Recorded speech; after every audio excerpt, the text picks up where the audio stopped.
Good morning. Thank you for those who have joined us. I can see there are still a couple of attendees joining up right now, so we'll give it another minute or so before we kick things off. In the meantime, I can start with the introductions for myself. My name is Anton van Telingen. I'm the District Portfolio Manager at Wesgro.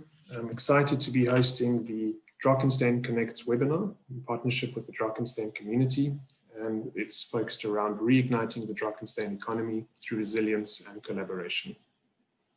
We have an exciting lineup of speakers for today, which I'm very excited to introduce to you. But before I do that, just a few formalities and house rules if it's your first time joining us for a webinar. Audience members will be muted for the entire duration of the webinar and are urged to please submit their questions through the Q&A function found at the bottom of the screen. Presenters will then address the questions at the end of the webinar through a dedicated Q&A session.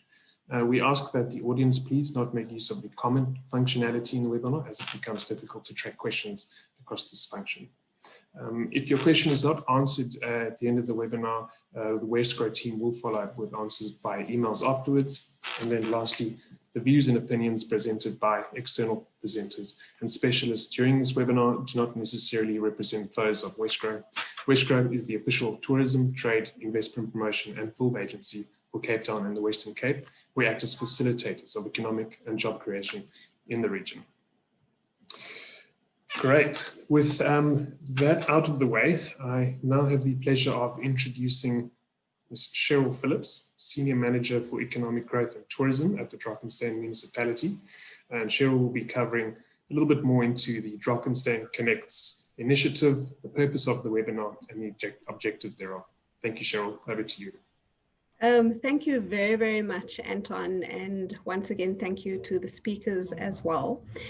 I think, it's important to say that this is the first online Drakenstein Connects webinar that we had, but we actually started the series last year in March, pre-COVID.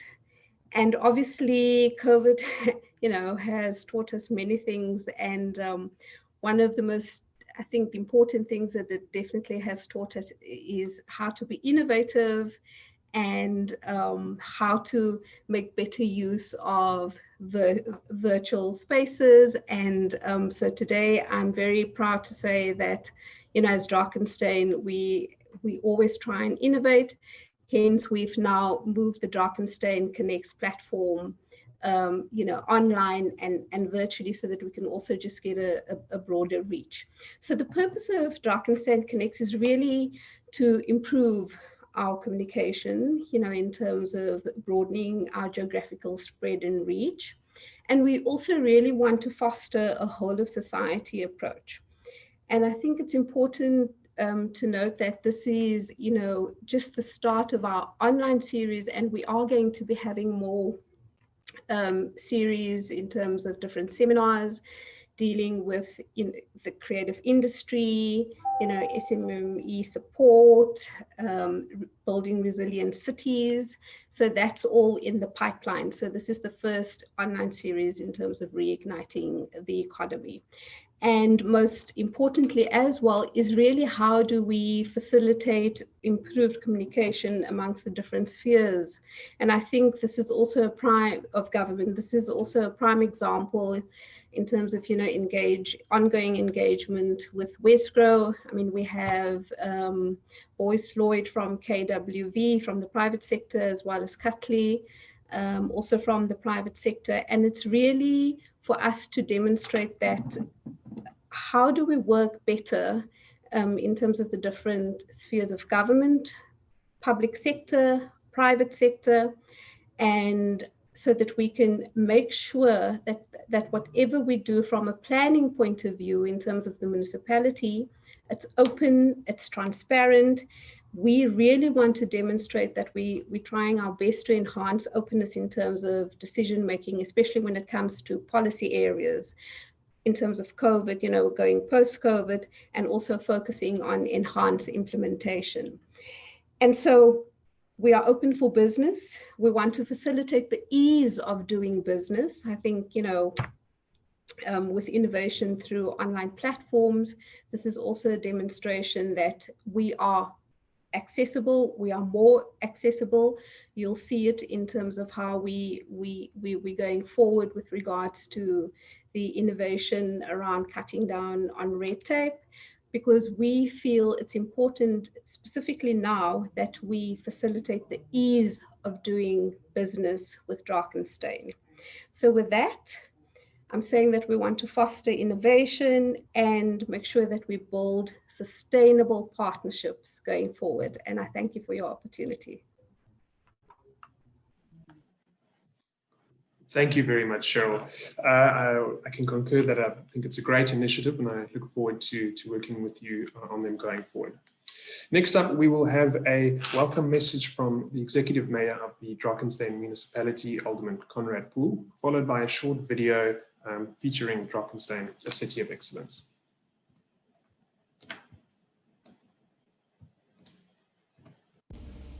Good morning, everybody. My name is Conrad Poole. I'm the Executive Mayor of Drakenstein. Let's talk today about the COVID-19 impact on the economy and how we as Drakenstein are about to bring it back on track. For many of us, living through COVID-19 will be the biggest collective challenge we have had to face in our lifetime. This is true for the private sector, the public sector, and civil society. We have learned so many lessons and continue to learn how to become more resilient to respond to a new complex reality. As local government, we have also realized that we can only address the social and economic needs of our people by building meaningful partnerships. To do this, we must embrace a new reality through more effective communication with our stakeholders. Drakenstein Connects is about starting honest and open conversations to build trust between communities, the public, and the private sector. It's about developing a platform where we can listen to stakeholders' respective needs and their expectations of local government. It's about creating ongoing engagements and sharing our plans in a meaningful manner, as well as dealing with complex issues that matter to our people. We are confident that through these engagements, we can learn how to do things better and do so doing have a great impact on lives of our citizens. The new development agenda for Drakenstein includes the inclusive empowerment of our communities. I am confident that this initiative is a step in the right direction to start our journey of renewal and giving the people of Drakenstein renewed hope for the future. I thank you. Where could you go where you could have it all? Fresh, clear air, open spaces, and peaceful rolling vineyards. A stimulating, healthy environment to wake up to work from, to plan and strategize, to meet, to entertain and network, to grow your business, to grow yourself, to grow your family. It's all here in Drakenstein, a city of excellence. Drakenstein Municipality is in the heart of the Cape Winelands, driving economic opportunity, development and tourism, and attracting investment. It is an area made up of distinct towns with unique attractions such as Bartholomew's Club, the Drakenstein Lion Park, South Africa's only whiskey distillery, the place where Nelson Mandela took his first footsteps of freedom, Babylonstoren, the Afrikaanse Taal Monument, the Spice Route, and the port. The area boasts a variety of dining options to suit any appetite, including Shisanyama. We have magnificent spas, wine estates, museums, and distinctive historic architecture and churches. The Drakenstein region is also renowned for its export quality fruit and wines. Diverse industries have developed in support of this. The homes comprise a blend of creative and traditional architectural styles. Drakenstein is home to some of the best sporting and academic schools in South Africa. The rugby inter-schools between Paarl Boys High and Paarl Gymnasium attracts more than 20,000 people. And this is not the only derby day. Various rugby derbies take place across Drakenstein, including Bekweni. Sport and an active lifestyle are another element of what makes the area unique. We host the annual Berg River Canoe Marathon, the Cape Epic mountain bike.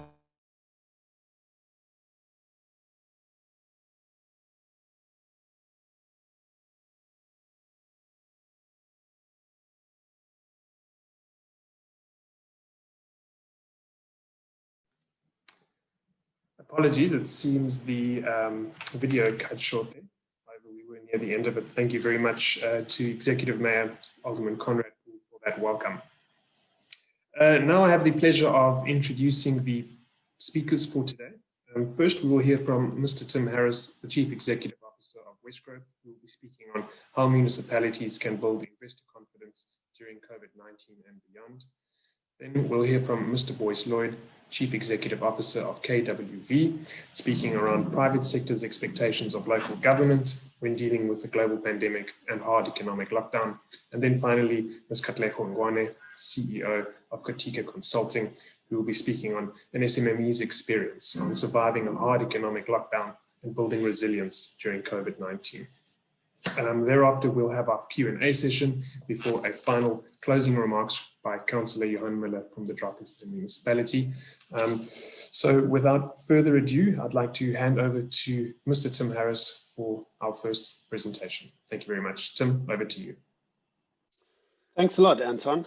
And I am very grateful to join you today for this webinar and just give credit to the team at Drakenstein for the innovation that they continually show dealing with the crisis. It's platforms like this bringing business and government together that is the way we're going to pull through these unprecedented times and build a stronger Western Cape economy for the future and for, frankly, the COVID world that we're in now, that we are building to be much more resilient to. And of course, for those of us in the Western Cape, resilience comes fairly easily, given that this crisis is just one that the rest of the world is going through at the same time. We're much more used to crises that are very much limited to us and our position in the world. It makes us stronger and more able to navigate the current crisis that we're in. And thankfully, we've got this highly capable Western Cape health department and health system that managed to keep the lid on the health impact of the crisis.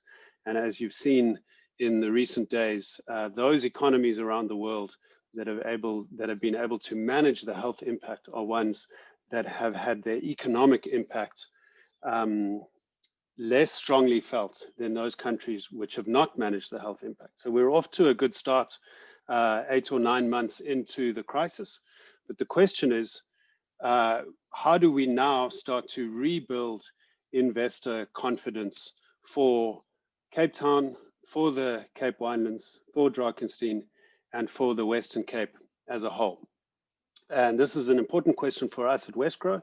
Our mandates are tourism, trade, and investment promotion for the whole of the Western Cape. And to deliver on that mandate, as we have for the last 40 years, we're funded by the Western Cape Provincial Government and other municipalities. And obviously, those mandates are all closely linked. We're currently in the middle of a very difficult situation on the tourism front, but the truth is our ability to open up for tourism strongly influences our potential to open up for investment again. And I'll get into some of that detail in a moment, but just to start off by reminding the listeners of where we sit. So these are the numbers from 2019, from pre-COVID. But the impact on the economies of Africa has been fairly evenly felt, even if it's less relative to other regions around the world. And broadly, we believe by the time we emerge from the crisis, we'll be sitting in a fairly similar position.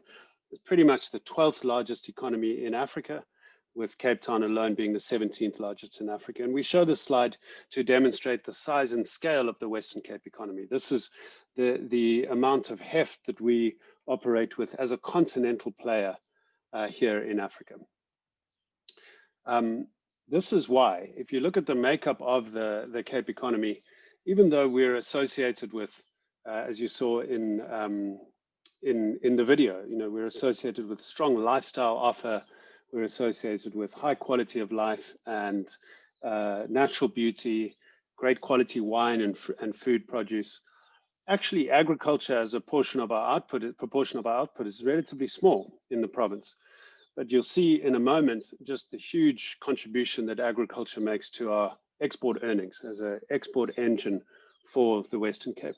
Manufacturing sitting at about 15% is larger than anywhere else in the country. And also it's dropping slower relative to services, which are the portions of this graph that are colored in blue here, the different ways of understanding the services sector and the realization that the Western Cape is a services economy, about 75% of our output each year coming from the services sector. And that's a particularly important realization going through the COVID crisis, because those services businesses were the ones that either were able to turn their operations to remote work much more easily than other operations, or were even sometimes able to turn the crisis into an opportunity. As the world shifted onto digital platforms, they were able to roll out digital products that tapped into new demand. So you want this services capability because it makes you more resilient in a time like the one we've been through. But the story is about a history of diversified sectors and particularly head offices from those sectors across the Cape.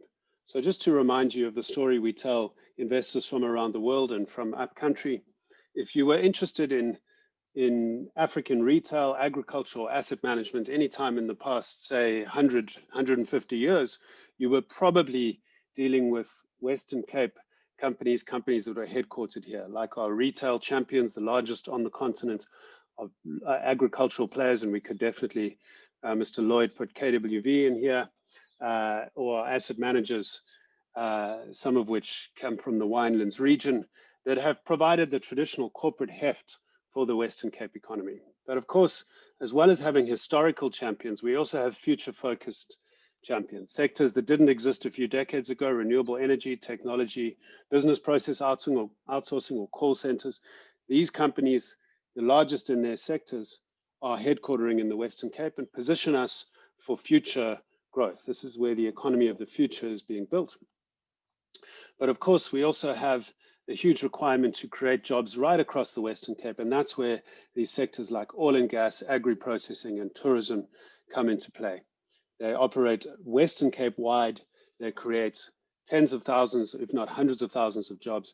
And if you step back, they really round out this picture of where some of the largest companies in Africa, in some cases in the Southern Hemisphere, are choosing to headquarter themselves. And you can see the very diversified and impactful business offer that we make as a region. This is essentially the core of what we offer to investors as the Western Cape, to join this league of globally ambitious companies that run their business, their Africa operations, and their global operations from here. So moving on to that agricultural story, the Western Cape is the 5th largest exporter in Africa. That's when you measure us against national performance. So we effectively, if we were a country, would be the 5th largest exporter. So that is not a Cape separatist statement I'm making. It's simply a statistical insight. We're very happy to be part of the broader South African economy, and in fact contribute significantly to that export performance, particularly in agriculture. We do about 64 billion rands worth of exports each year, including 1 million bottles of wine, Western Cape wine, sold every day around the world. An incredible branding opportunity, not just for the Western Cape, but for the Winelands and Drakenstein as well. That makes us the 8th largest wine producer in the world, producing about 4% of global wine. And this is our share of South Africa's exports. We're responsible for about 2/3 of our beverage exports, about half of our agricultural exports, and 40% of South Africa's food, beverage, and tobacco exports. And most of that product is going into the rest of Africa. You'll see our export performance going into 2018, where the rest of Africa, with 47 billion rands worth of purchases from the Western Cape, overtook Europe, which previously was the biggest buyer of our goods. Essentially, this reality endorses our investment case that we make to companies to base their headquarters in the Cape as a way of tackling broader African opportunity. The supply lines that we have from our exporters selling into the rest of the continent make that promise a reality.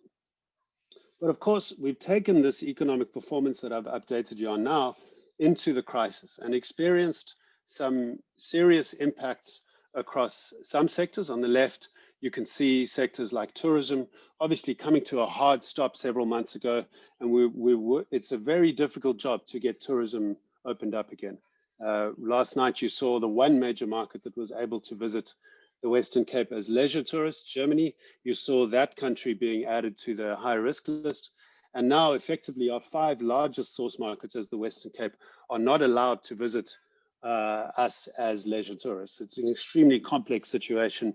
And unless we can start getting that unlocked, you're unlikely to see a recovery across the embattled tourism and entertainment sectors. But of course, construction and property also took a big knot through the hard lockdown. A lot of SMEs didn't have the resources to navigate that hard shutdown. Some of our agricultural companies, even though I'm going to talk a lot about the extraordinary performance through the crisis, many of them faced issues around logistics, particularly at the port.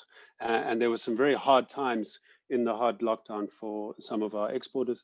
And of course, manufacturing, when you weren't allowed to work in the same space face-to-face, it was really hard to run production lines. And so those sectors on the left were very heavily impacted in the Western Cape. But of course, at the same time, there were opportunities. Everybody's talking about pharmaceutical and health tech. And for example, our vaccine capabilities in the Pinelands area are being repurposed to potentially help produce a COVID-19 vaccine. Digital economy, a huge winner. If you are running an e-commerce business, if you were running a digital business, you were probably making record results in the lockdown. It was essentially a global shift to digital. There were many winners in agri and agri-processing, because you'll see our export performance remained really strong, notwithstanding some of the logistical challenges through the crisis.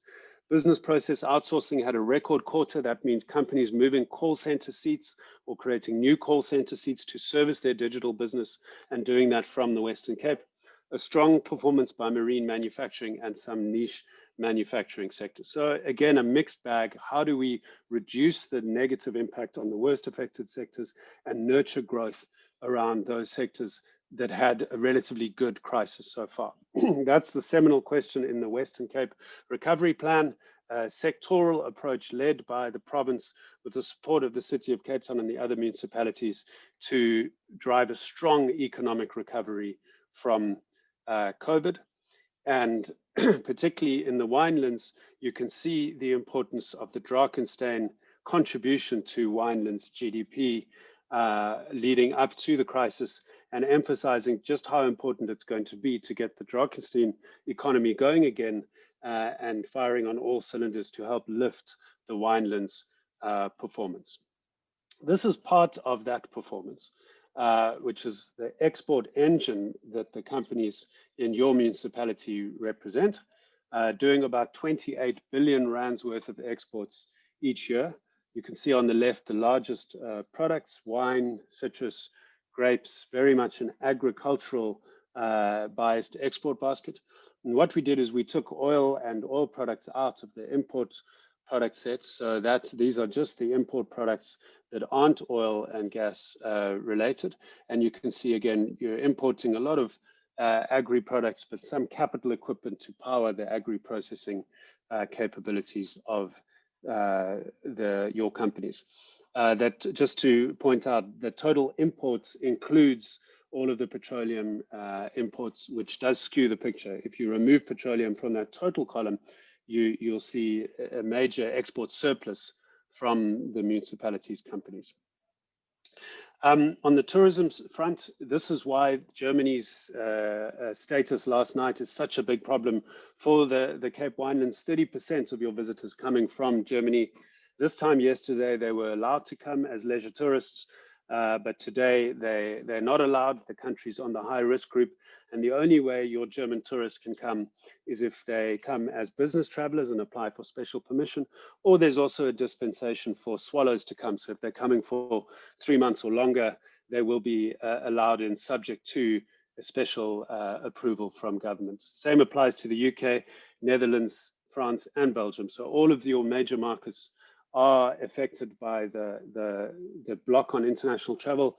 The only one at this point that's allowed in would be Switzerland, which is making up about just under 4% of your arrivals. So clearly, like the rest of the Western Cape, Drakenstein highly impacted, and the Winelands highly impacted by the block on travel. But the good news is domestic travel is coming back. We're positioning the Western Cape as a domestic tourist option. Many travelers from the rest of the country who would go overseas starting to consider visiting us in the Cape, and we're maximizing marketing in that space. And you're starting to see it with domestic travel, up to 87% load factors now on the flights that are flying domestically.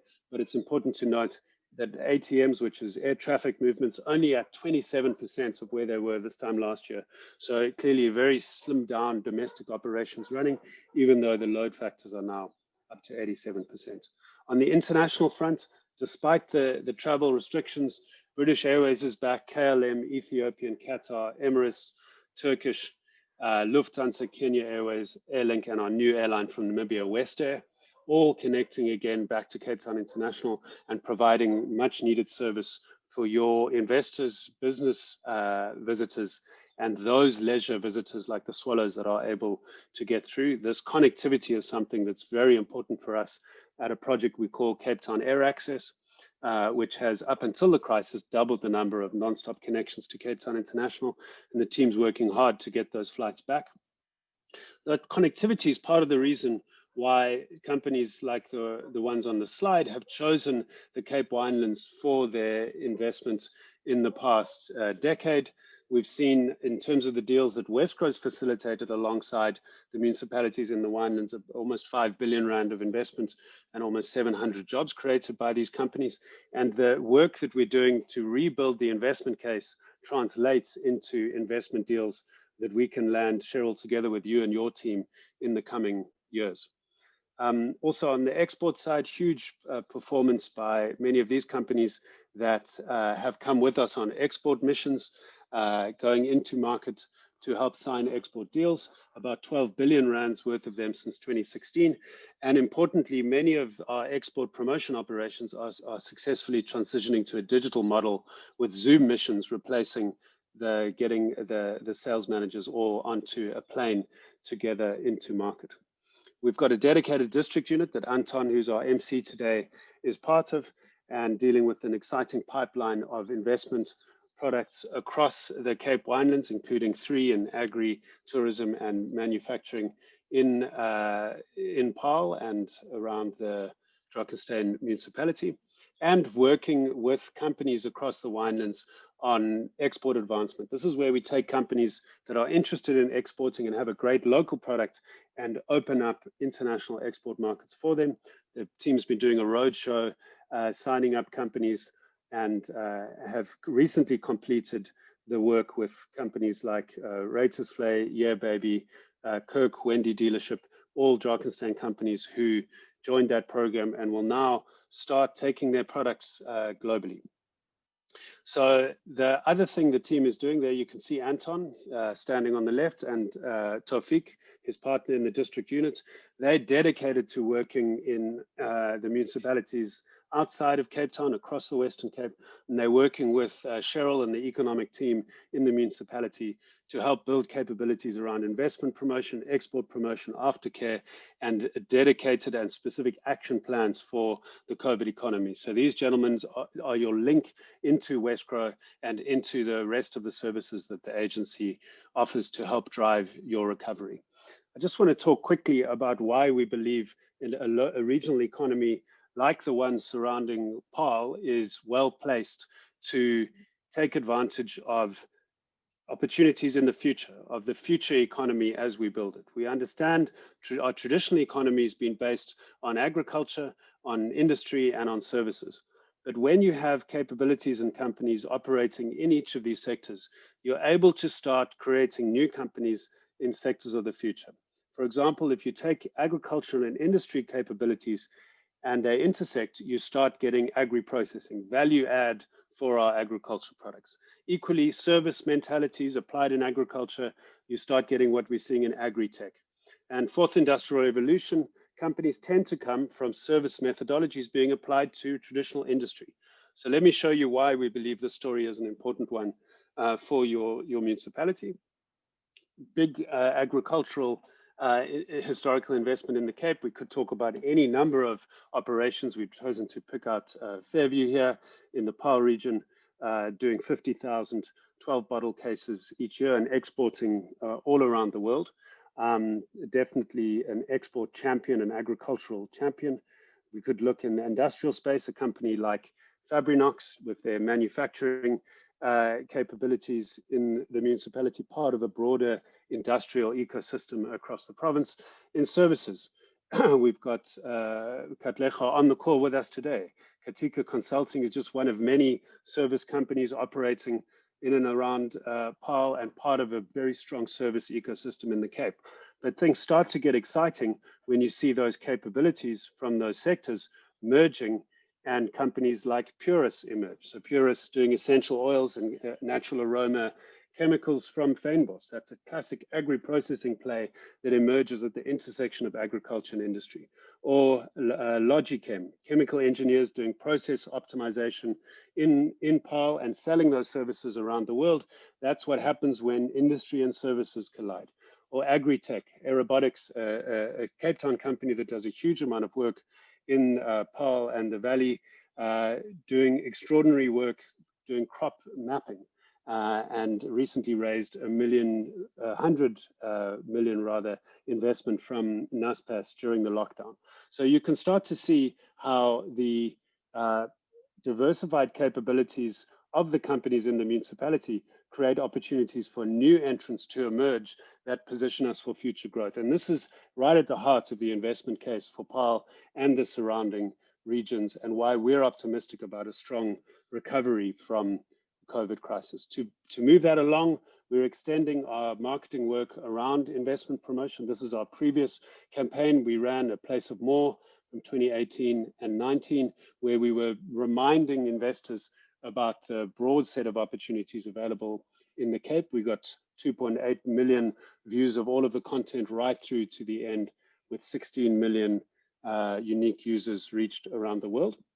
It was a highly targeted campaign, and it leads to the next version of the campaign, which we launched yesterday, called Open for Business, where we're partnering with the province, with Invest SA as the one-stop shop led by the DTI, and with the team in Cape Town to talk about how the Western Cape is open for business, particularly in these sectors that I've mentioned already, that are high growth sectors positioning our economy for the future, and rolling out innovative collateral targeted directly to investment decision makers around the world to show that we're not only open for business, we're the gateway for Africa, and we've got existing capabilities and an investment track record that shows you should have confidence in our recovery from COVID.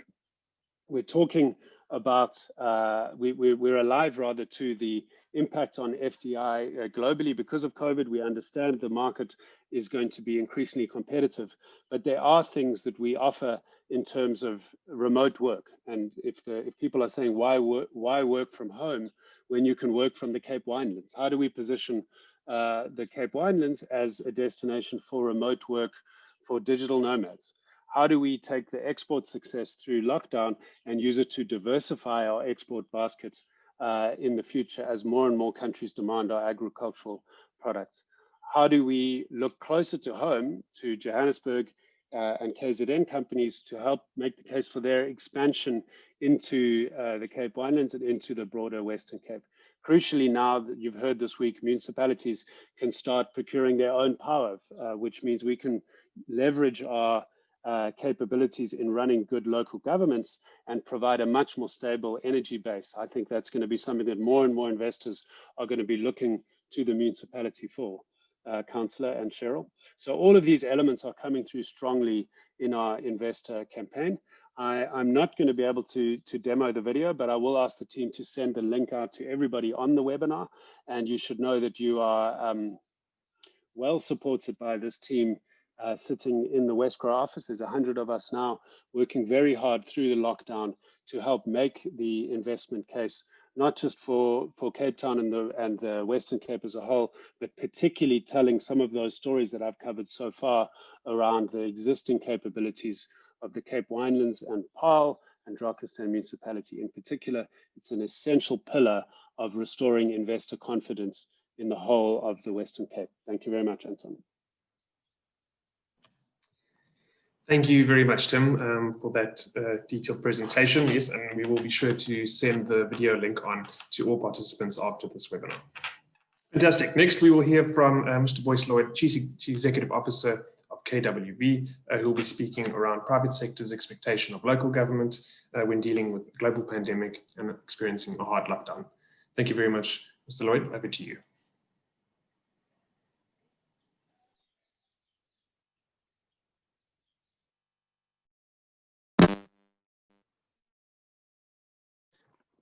Thank you very much. Can you hear me? Yes, thanks. Okay, let's try. It says my interconnection is a little bit unstable, but is the sound good? Right. It's good. I'm going to share screen on the presentation.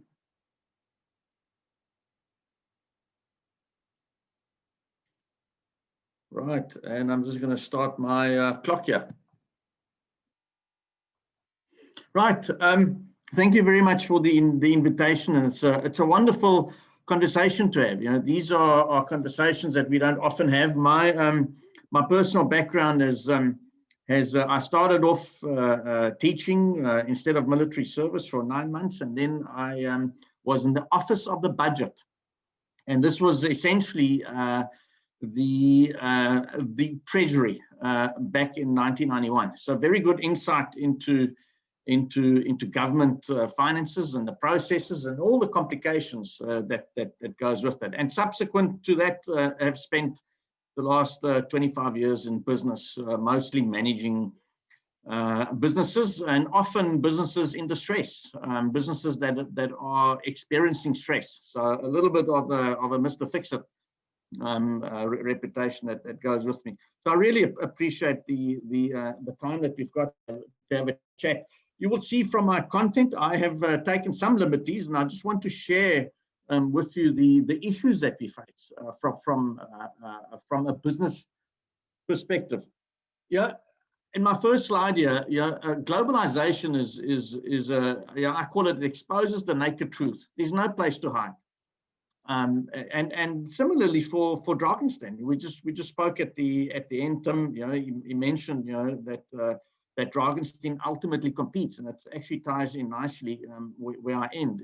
Drakenstein competes firstly on a regional scale, secondly on a South African scale, and then within an African scale, and in a global scale.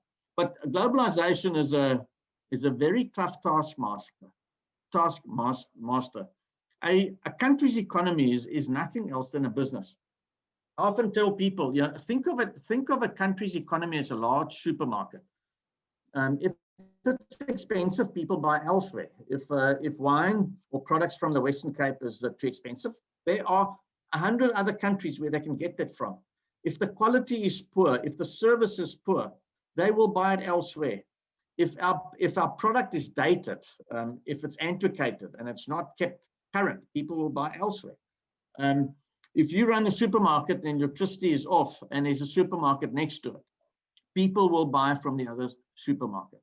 And just think about it. If somebody buys from you and your checkout process doesn't work, you can't load the groceries in a trolley and get out the front door, and read IE Harbour, people buy elsewhere. That is the simple truth. And when people buy elsewhere, this supermarket loses sales, it then shrinks, and then it retrenches employees, and the remaining employees get poorer. Running a business is very simple from a scorecard perspective. And we have in recent years, we make it complicated, and we look at returns and we look at margins. But if there's one thing that the last since 27th of March have taught us, is cash is king. It's actually, how much cash do you have in your bank? I was so pleased last week. I actually wrote to our shareholders and said we just turned into a positive cash situation since March. And they funded us with another 70 million of debt through lockdown. But cash is king. And I just want to the notion that when I talk about this supermarket, and just as a country is a supermarket, one big shop that generates economic activity, that employs people, that looks after society, just as the national economy is one big supermarket, the national economy is made up of multiple supermarkets. This is spread into our provinces and into our municipalities. And ultimately, the lowest level and the most important level of government, that's where people really experience service delivery or not. Often if central government fails, we don't even know it, we don't even feel it. But when you fail at the municipal level, we know about that immediately, we feel it. But ultimately, my point just is, if our municipalities fails, we fail nationally, and if we fail at a national level, eventually our municipalities may fail. The point just is, we are interlinked, and we are strong as the weakest link in this chain. So although charity begins at home, we have to think beyond just our own borders. On the next slide, I would just like to, I spoke about service levels, and managing a business.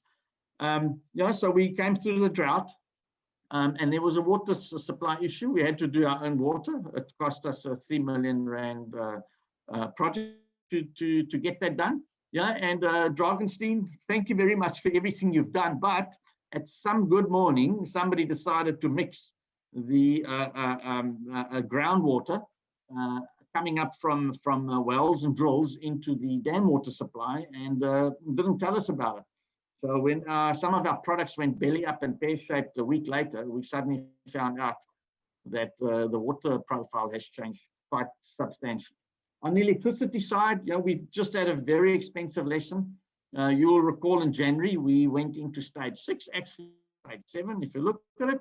And of course, the harbor's got 4 berths. In January, we were down to 1, sometimes 2 berths functioning. And the result of that was we were out of stock in Sweden and Finland. And it's very simple. When a consumer walks into an outlet and they want to buy KW wine, or in this instance, South African wine, the consumer first goes to the South African section, and then they look for wines from South Africa. And when you are not on shelf, they will either go and buy wine from a different country or from a different brand. And what follows are delistings. The retailers look at the in-stock levels, they look at the rate of sale, and when, of course, you are not selling, your rate of sale decreases, and then they delist you. And we will lose next year 700,000 liters from 2 countries, and that is 7 million liters over the next 10 years, or half a year of exports. Our business is about 50% domestic, 50% export. The point just is, there are real consequences. There are substantial consequences when these things happen. We've also just spent another 3 million on generators. We are now fully independent. Of course, this comes with additional operating costs and the environmental impact of burning diesel. I just want to give you an example of 10 o'clock. So we go to shedding level 1 or 2. And we get a 2.5 hour cut. And then normally in Drakenstein, it's, you can set your watch on the time that electricity goes off. And typically we get it back about 5 minutes after the 2 hours. But But the point is, when you have load shedding at 10 o'clock, everybody may sit back and say, oh, well, it's only 2 hours today, it's at 10 o'clock. Gentlemen, ladies, when electricity goes off at 10 o'clock, it means we can't start up at 7:30. You can't start up, you've got to wait to get through it. The reason you can't start up is because you've got to finish a product run. Certain products are very sensitive to oxygen, and they're very sensitive to alcohol level. For example, on KW brandy, the legal alcohol level is 43%. If that 43% drops to 42.95, when it drops below 42.95, so when it drops by more than 0.05%, we may not sell that product legally. So you can't have liquids ready in a tank that you've now used some of it, and there's oxygen in there, the oxygen gets in the wine, or you get evaporation of alcohol. You can't do it, so you sit still. And then electricity comes on at 12:10, 12:15, and your employees say, thank you very much, we will now have our lunch, and then 1 o'clock you come back. And then depending on the product type that you're supposed to run, you either can or can't run it, because again, you've got a minimum quantity. Let's say your batch is 14,000 liters, you've got to complete that.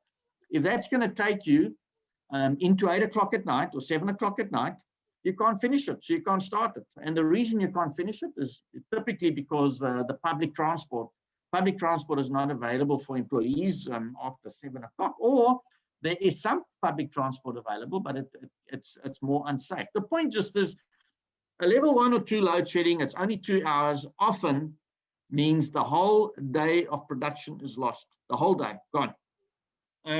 From another issue around service levels, employees, of course, transport and commuting is a key issue that assists us from a Drakenstein's perspective. That's what makes for an environment that it's easier to do business with, when your employees can move around, when they can commute, and when the cost is appropriate, and if it's reliable and safe. When these things, I call it the compound effect. When you become erratic in your supply, whether that is because you don't have electricity, whether that is because your water went pear-shaped, whether that is because the harbor is not functioning, your customers say, guys, you know what?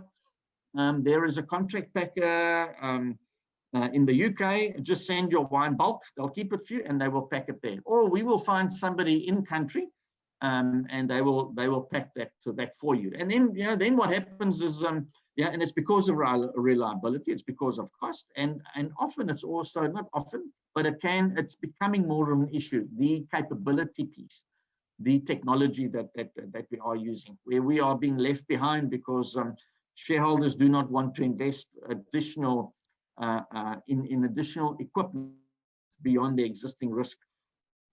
And when you start to have this discussion with customers, and they say, if you want to do business with us, you've got to de-risk your supply chain and send the bulk wine, we will get it done here.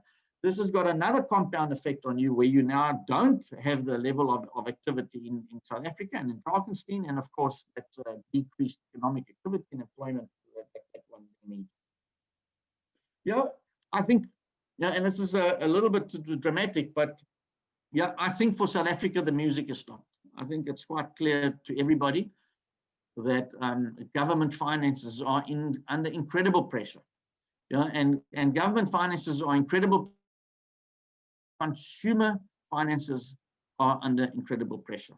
We come from years of close to double-digit medical expenses.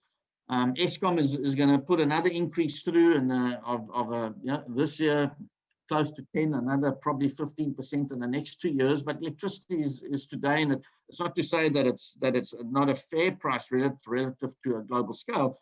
But electricity is expensive by a factor of about 3 over the last 8 years.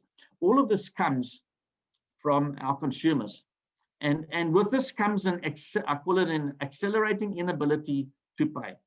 I'm currently in Durban, and I read a frightening statistic about Durban a few months ago, and that is only 52% of people with addresses are paying rates and taxes. 52%.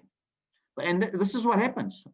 You have an accelerating inability to pay, and with accelerated non-payment base, you get a snowball effect. The first port of call is to put up the cost even more to make up for those people that don't pay. People we then think are able to pay are also not able to pay. And the snowball becomes so big that one's ability to act against people that default becomes impossible. And with that comes, oh, well, my neighbor is not paying and nothing is happening, or that whole suburb is not paying. And that's how it happens. My neighbor is not paying, nothing is happening to them. The guy across the street's not paying, nothing's happening to them. I'm also going to do this. And very quickly, you find yourself that is our whole suburb or whole areas end up not paying. And from a business perspective, we really need to start thinking about, and we do. I mean, a municipality is a business. It generates income and it delivers services at a certain amount of cost. But the discussions that we are having in our business at the moment to survive, and the things that you need to be thinking about, is there another wage freeze? We didn't do increases this year. What did you do? If we don't hold the wages for another year, we will be in deep trouble. So that's a real conversation that we will be having with our employees for 2021. We are looking at our efficiencies, at our structures. Is it still appropriate? Is there a better way of doing things? Are there items in the budget that's always been said is it's impossible to do without? Just take a long, hard, fresh look. Is it really required? Some budget items has just been there for 10 years. Maybe it's time to sit down with a service provider and say, we need to renegotiate. We either need less of this or we need a better price. One of the things that Drakenstein has done so well is Drakenstein has got a reputation for having managed is a municipality in an area that's very well managed. And it is attracting certainly home dwellers into the area. So if you look at certain areas, the homes are being built. And I always ask, with more homes, with more people moving in, of course, there are more revenues being collected. But 5% more people does not mean that costs should go up by 5%. There must be a scale effect. If there's 5% more people or 5% more people paying, that does not mean that cost goes up by 5%. You've got to generate scales from fixed cost structure. So maybe costs should go by 3% or 2.5%. And just as a general frustration, I'm an economist and accountant by training, and we look at inflation, and we look at what's going on there. But everybody keeps on. When you talk to a supplier, the increases this year is going to be 6 to 8%. Everything is 6 to 8%. That is not the reality out there. Consumers do not have the capability to pay 6 to 8% more every year. And there's a bit of a hangover from the last decade where everything is 6 to 8%. We've got to break that. We've got to somehow break through that and understand what are the items that we need to move to move that mindset. I just want to see my time here. I'm over by a minute, so I'm going to finish off very quickly.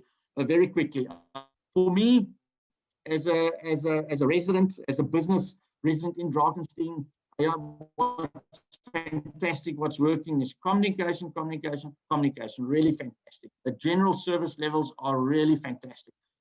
At a personal level, I've been telling everybody and everybody that Drakenstein is the one municipality where actually you can put up panels and you can export, and we're the first in the country. But again, just a word of caution: investors need predictability and consistency. So when the buyback used to be 70% of the purchase rate for a consumer, it suddenly dropped overnight to 25% of the previous rate. So that benefit of the export just dropped from about a 70% benefit to 25% benefit. The only way to have seen that was on your account. You say something's changed here, but nothing else was said. But really, Drakenstein, it's fantastic to be part of the Drakenstein Municipality, and there's a lot of confidence in you and everything that you are doing.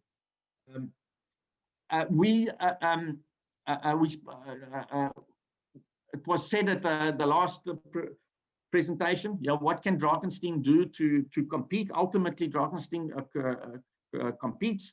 Yeah, how do our rates compare? How does our electricity rates compare? How does our water cost compare? How do we ultimately, we need to be competitive to attract more people and to keep more people. Are there any incentives for businesses being established? Are there any incentives for businesses to move in? Of course, if it's working and if the reputation is there, that is an incentive already. And it was said right at the end as well, that ease of doing business. We must look at our administration, we must look at our licensing, understand what is working and what we need to sharpen up on. It's those small irritants that's amazingly, that quickly spreads the word that a place works or does not work. I'm going to end on this. Thank you. Thank you very much to Mr. Boyce-Lloyd, Chief Executive Officer of KWB. Some very frank and sobering comments there from one of the largest wine and spirits producers in the region. Thank you very much for your input. We do appreciate it. Boyce, could I just ask you to unshare your screen when you have a chance? Thank you. All right, and then for our final presentation. Is the screen unshared? It appears to still be. There we go. Thank you very much. All right, now to our final speaker, Ms. Katlego Ngwane, the Chief Executive Officer of Katika Consulting. She'll be providing a perspective into an SMME's experience on surviving a hard economic lockdown and building resilience during COVID-19. Thank you very much for joining us today. Katli, over to you. Thanks, Anton, and thank you for the opportunity. I'm just checking if I'm being well heard and the sound is okay. We can hear you loud and clear. Thank you. Just want to share my screen quickly.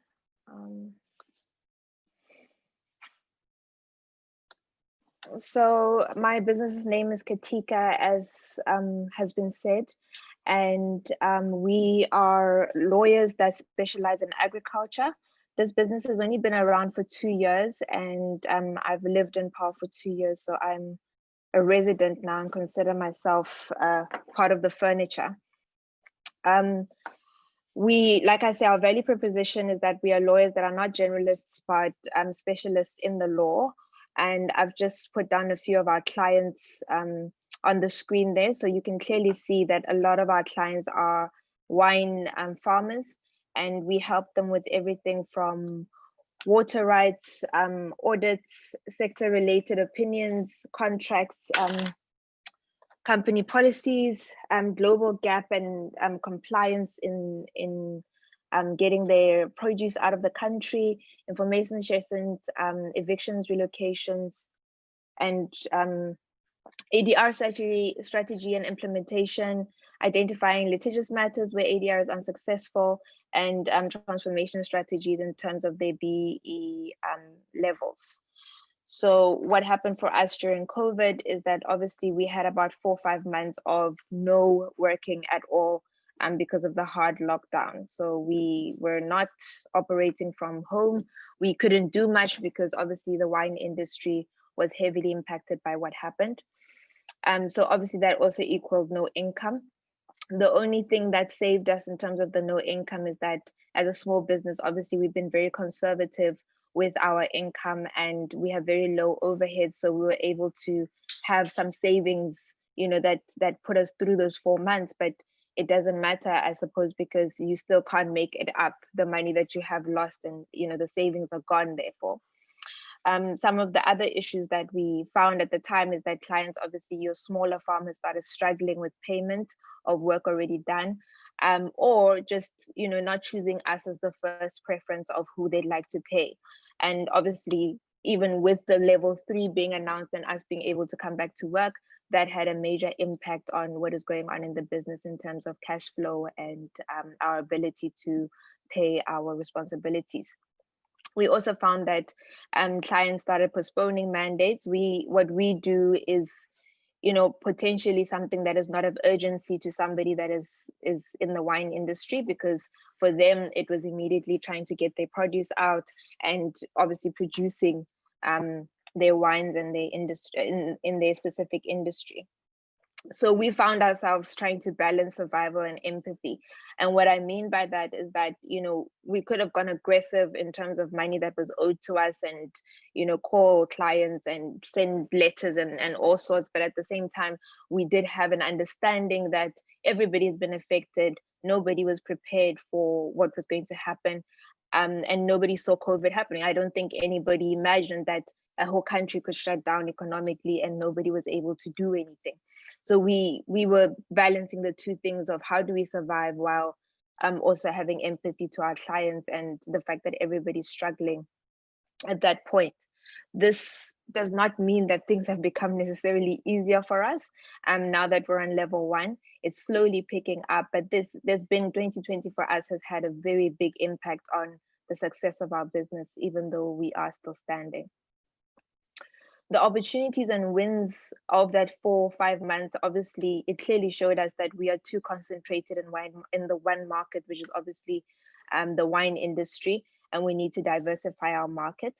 And one of the first things we used is that we realized that technology could be our friend.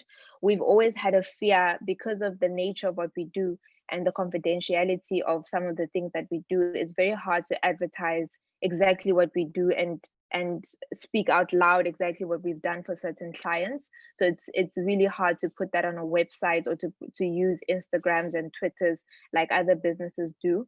So we then decided that probably the best way to do it is to do a podcast. So we created a podcast called The Legal Buddha Macy, which was a character by itself, unrelated to Katika, but very informative in order to get the attention of other farmers in other industries throughout the country.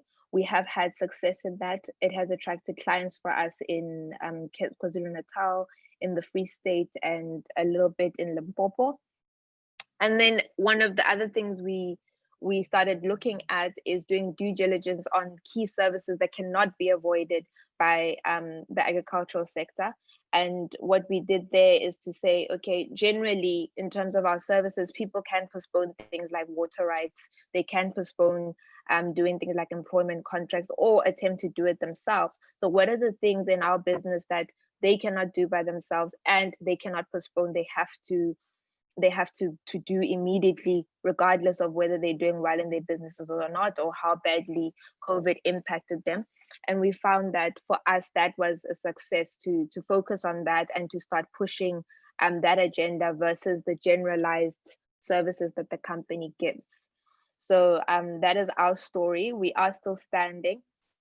2020 has been a year for me of learning how to think beyond what we know, how to make sure that the company survives with this pandemic having happened, but then also at the same time seeing the weaknesses in our business that we would not have thought about if COVID had not happened and the lockdowns had not happened the way they did. Thank you very much.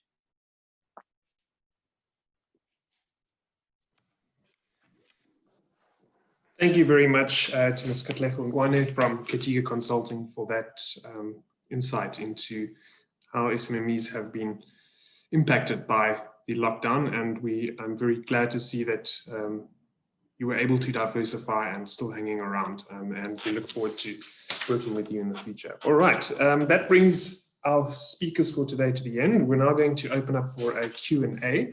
I see there are a few questions that have been put forward, so I'll go through them in order. The first one is from Cart.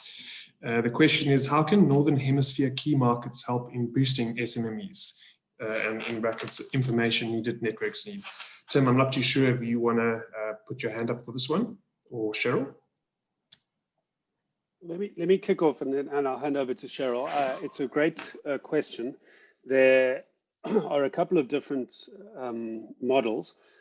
Frankly, the one that I think is most useful for us so far is something the Swiss do, which is called SIPO.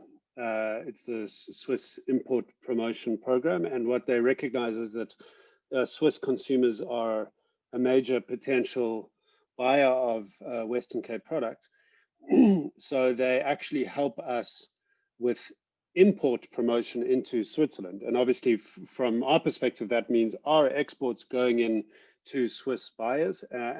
We just think it's a great example of a kind of developmental program that focuses on, not necessarily aid or helping out, but rather transacting and recognizing our product set is competitive in Switzerland, and how can the Swiss government help us sell more to Switzerland? I would think that's right at the top of the pile in terms of impact that northern neighbors in particular are making in the Cape. Then there's a whole set of things like I'm thinking of the UK South Africa Tech Hub, where the Brits have put in resources into helping build out the technology offer in the Western Cape, recognizing that many of our tech startups across our system end up setting up a London office and expanding into Europe from there. So they're putting resources into helping nurture the tech scene across the Western Cape. And then you do get a couple of other markets which actually do the opposite. I'm not going to mention by names, but sometimes we do get European countries that come and kind of pay our startups to relocate to Europe. That is obviously something that we don't look very kindly on. And frankly, we don't think that's a particularly fair fight, because they can really throw a lot of money around in euros. So we do have some tough conversations with those markets that are, I guess, on the other end of the spectrum. But generally, our traditional trading partners are very supportive. And I think if you are looking to supply Switzerland with export products out of your company, then I would definitely speak to Anton about how you could join some of the SIPO programs to help open up that market. That's a start from me, Anton. Thank you, Tim. Cheryl, I'm not too sure if you would like to comment. Thank you. And I just also want to make mention that Kat is actually live from Belgium. And so I'm really grateful for her linking in. But I think it's important that we really, from localizing the value chain point of view, we for the past few years, we've had a number of product development initiatives. But where we've seen a development area is really around product quality and ensuring that we focus on developing the product quality, because at the end of the day, it is, are we market ready? So we definitely need much more focus and development around ensuring that the product is quality ready. And that, of course, we can't do without the partnerships, both from the Western Cape government, but also from, private sector entities. So it's an ongoing focus area for us, but it's definitely something that we're going to be focusing on going forward, really focusing on ensuring that we can have a good product quality so that it is export ready. Thank you very much, Cheryl. All right, fantastic. The next question is from Francois. It goes around, we have heard of the strategic infrastructure projects announced by central government to stimulate the economy. What can the Western Cape expect from this program, and what would some of these directly impact Drakenstein? I'm looking at Councillor Miller or Tim, if you have any insight into the strategic infrastructure projects from a national level.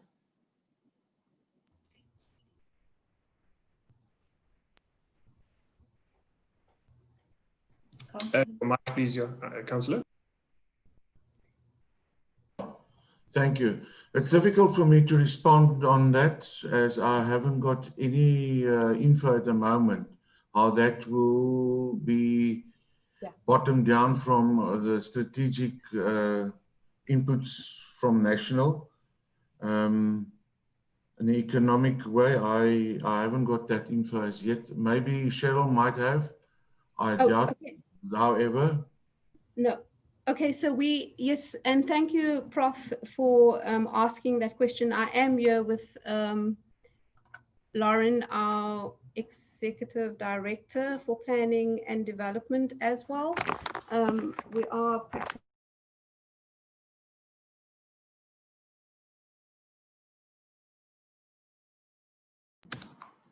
It appears Cheryl's screen has frozen on my side. Tim, I'm not sure if you have any input into that.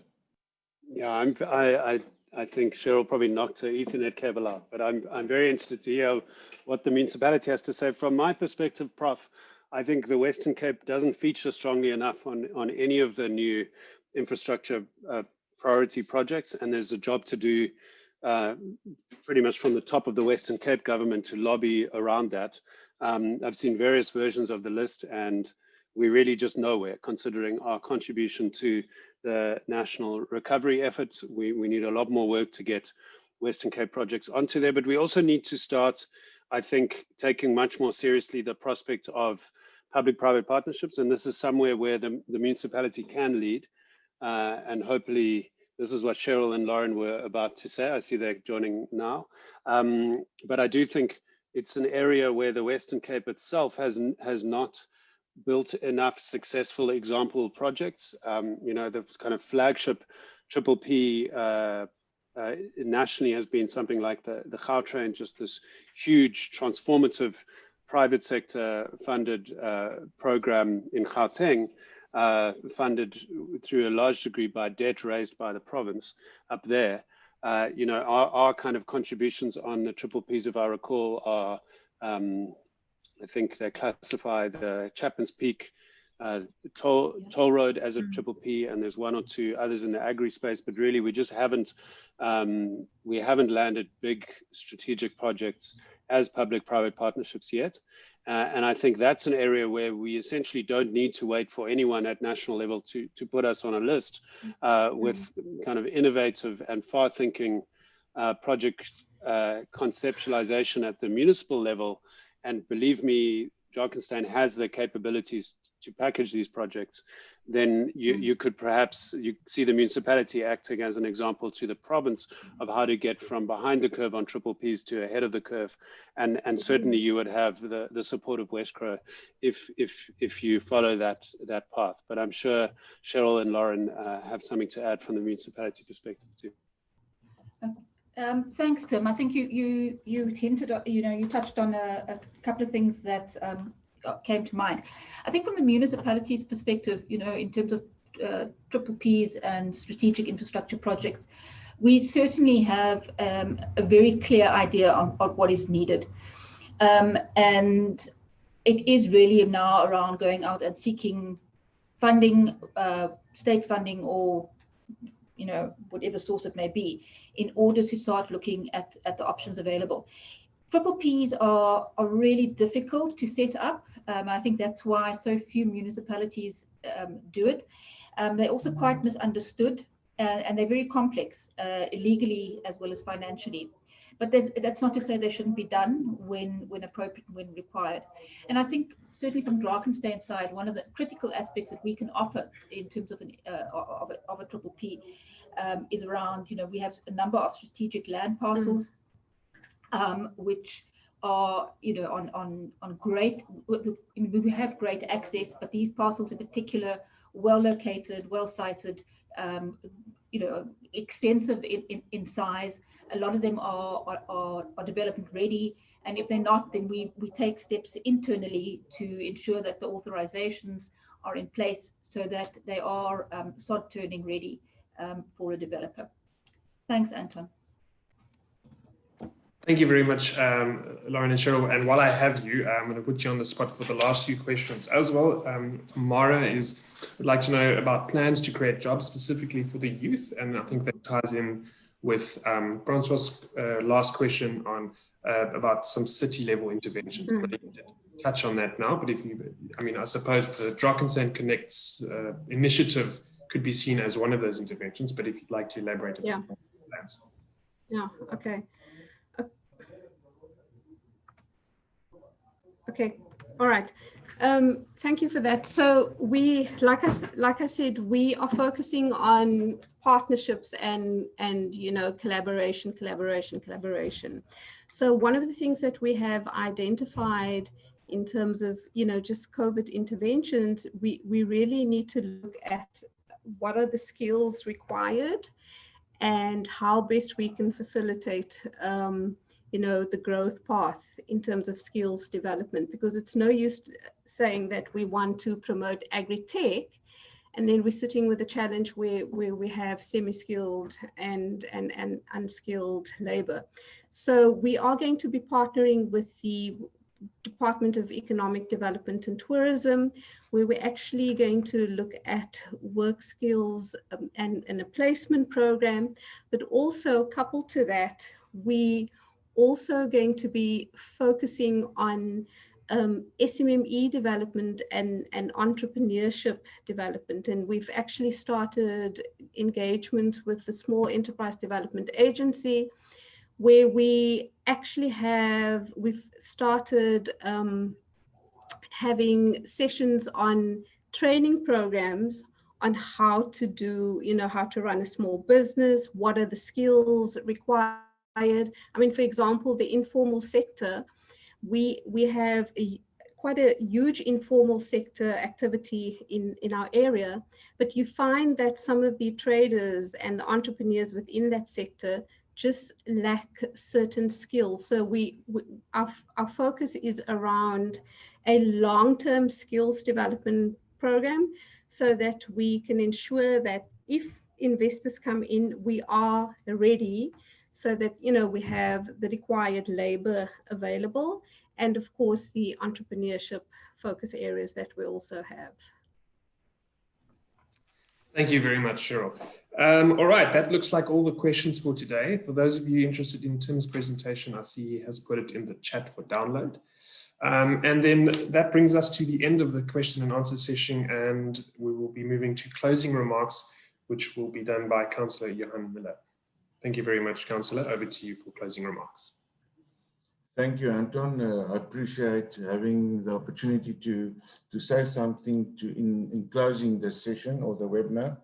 And I would like to thank a few people, but before doing that, maybe one or two remarks. And I would like especially to refer to him giving us a good background and picturing us the economic background we're in. And must say that if you see all these figures, it does promise that if we do our part, we can build on that. And also, Lloyd, thank you for your kind words of acknowledgement for the service that you are experiencing. And may I add, under difficult circumstances, also for our municipality. However, I did listen to your risk assessment and advising us on that, and it is duly noted, and I will take that into consideration. Today was a discussion on reigniting the economy, and as the mayor has alluded to, we must understand that it is a complex post-COVID situation with complex issues. And I think we need to acknowledge that there's many out there that has a negative opinion of our situation. But really, if you are positive in heart, I believe that we are possible to see that every cloud should have a silver lining. And I think that what we should take out of this is that we must formulate the saying that from challenges comes opportunities. The trick, of course, will be that to spot those opportunities. And for that purpose, as a webinar like this, we'll be sharpening the axe to see that opportunities. From Drakenstein's side and my side, I would say that Drakenstein are quite ready for partnerships, being referred now to as the triple Ps. And I know that with our partners, Wesgro being one of them, and many of our businesses in Drakenstein, we will be quite willing and we are able to navigate through this time. I think the most important part is, and also in creating jobs, especially for the youth, I think that we must create an environment where economic growth can take part in. And for that purpose, I think that Drakenstein has in place an economic strategy and framework. And we are, I believe, investment ready. We have a development and investment forum going, and I think that our process management system is tested and has shown us to be very successful. By ending this, Anton, I would like to thank everyone that's contributed towards this webinar, all those speakers that has taken part, and for all those who were sitting at the back and doing all the administration to get this where we are now. Thank you very much. And I really hope that when we see one another again with the next webinar, maybe that we will have a much more positive outlook on the economy where we are now. Thank you very much. Thank you very much, Councillor Miller, for those closing statements. Just Cheryl, I believe, wants to make one comment before we closing, and then I will end things off. Over to you, Cheryl. Yes, hi. I'm going to hand over, thank you, Councillor Miller. I'm going to hand over to Lauren just to respond to one last question, since we have, you know, quite a large audience here, and I think it's important that we try and cover as many questions as we can while we still have time, because we literally have 2 minutes left, and then we can conclude. Okay, I'll be quick. Thanks, Anton. So Prof asked about what measures we're taking in terms of land use application, zoning, etc., to assist with post-COVID economic development. Drakenstein, we really pride ourselves on having a very innovative and forward-looking zoning scheme. So where other municipalities have up to 200 different zones in their zoning scheme, we have 12, we have 12, which are quite widely encompassing, allow for, you know, obviously a series of rights as well as departures and consents. And you know, before anybody puts in an application, come and talk to us, because, I mean, for example, you know, a residential earth can, within the zoning parameters, be subdivided without actually putting in a full application. So we've got a really innovative zoning scheme that I particularly am very proud of. Then in terms of the processing of applications, development applications, we are, you know, we have, in terms of SPLUMA, there's certain requirements that we'll have to meet in terms of number of days and turnaround times. We've brought these right down. During COVID, because of the issues around public commenting periods, we've done, you know, quite innovative work into, you know, working with the consultants, and we've probably cut up to a month off the processing altogether for land use applications. Similarly, building plans, we are fully automated in our building plans. A building plan, assuming everything is in order and all the requirements are fully met, it takes, you know, 5 working days, 7 working days to approve a building plan on average within Drakenstein. So, you know, we inculcated in our staff that we are here to do business, that we expect commitment, that we expect responsiveness to our clients.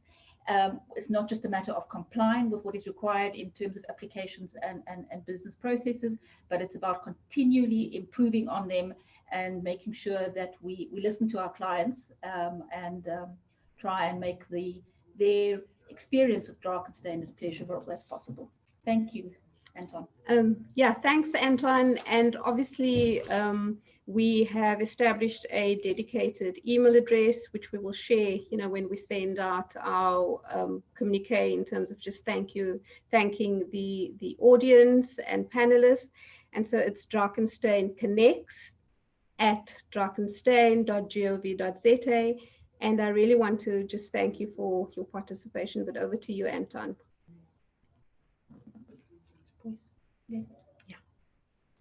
Thank you very much, Cheryl. Once again, thanks to everyone for joining us today. Thank you to our speakers. Thanks to the municipality for making themselves available through this platform and addressing questions from businesses, from your constituents. A good step in the right direction. As Cheryl mentioned, we will be sending through information on the Drakenstein Connect's dedicated email and webpage that has been launched as part of this initiative, which gives you a direct line into the municipality for any questions or service or queries that you may have. Thank you very much for joining us today. We look forward to welcoming you for the next series in this Drakenstein Connects webinar. Stay safe and we'll see you. Thank you very much. Thank you so much. Thank you. Thank you. Bye. Bye. Bye.